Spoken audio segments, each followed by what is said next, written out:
সম্মানিত বিক্ষুব্ধ ছাত্র জনতা, আসসালামু আলাইকুম। আপনারা জানেন আজকে আমাদের এই বাংলাদেশে ভারত থেকে দিল্লির প্রেসক্রিপশন সাজানো হচ্ছে। আমরা স্পষ্ট বলে দিতে চাই, আওয়ামী লীগের বিচার নিশ্চিত না হওয়ার আগ পর্যন্ত আমাদের আন্দোলন থামবে না। দেশের ছাত্র জনতা শপথ করে বলছে, যতদিন না পর্যন্ত আওয়ামী ফ্যাসিস্ট তাদের দুচরকে নিষিদ্ধ করানো হচ্ছে, এদেশের আন্দোলন তীব্র থেকে তীব্রতর চলবে ইনশাআল্লাহ। আজকে সম্মানিত উপস্থিতি প্রিয় ভাইয়েরা, স্বল্প সময়ের অ্যানাউন্সমেন্টে আপনারা এসেছেন।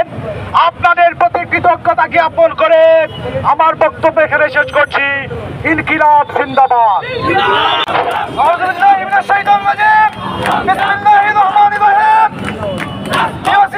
আপনারা দেখতে পাচ্ছেন আওয়ামী লীগ আবার নতুন করে ষড়যন্ত্র শুরু করেছে। আমরা দেখতে পাচ্ছি তারা বিভিন্ন জায়গায় ছাত্র জনতার উপর হামলা শুরু করেছে। আমরা তীব্র নিন্দা জানাচ্ছি। আমরা বলে দিতে চাই, আমাদের সামনে শেখ হাসিনা সরকারও টিকে থাকতে পারেনি। ষড়যন্ত্র করে এই ছাত্রদের সামনে টিকে থাকতে পারবে না। ষড়যন্ত্রকে নস্যাৎ করে দেওয়ার জন্য প্রয়োজনে আবার বিপ্লব সংগঠিত হবে। মুক্তিগামী ছাত্র জনতা রাজপথে নেমে পড়বে। আবার প্রয়োজনে সকল ফ্যাসিবাদী শক্তির বিরুদ্ধে আমরা লড়াই চালিয়ে যাব। কোন ফ্যাসিবাদী শক্তি আমাদেরকে ঠেকাইতে পারবে না। আমাদের শক্তি সারা বিশ্ববাসী দেখেছে। আমাদের শক্তির সাথে কেউ পারবে উঠতে পারবে না। সবাইকে আজকে কর্মসূচিতে অংশগ্রহণ করার জন্য ধন্যবাদ। ধন্যবাদ আবু সাইদ ভাইকে। এ পর্যায়ে সংক্ষিপ্ত বক্তব্য নিয়ে আসছেন মহানগরের প্রতিনিধি সামি মাহমুদ।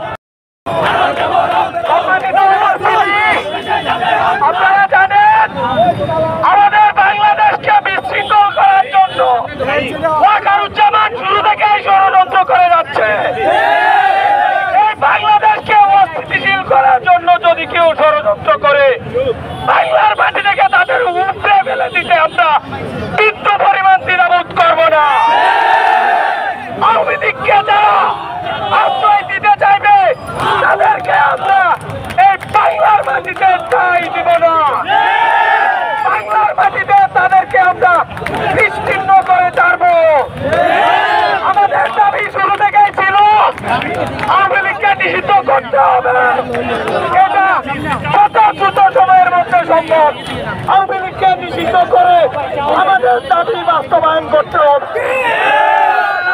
আমাদের ঘুমায় যায় নাই,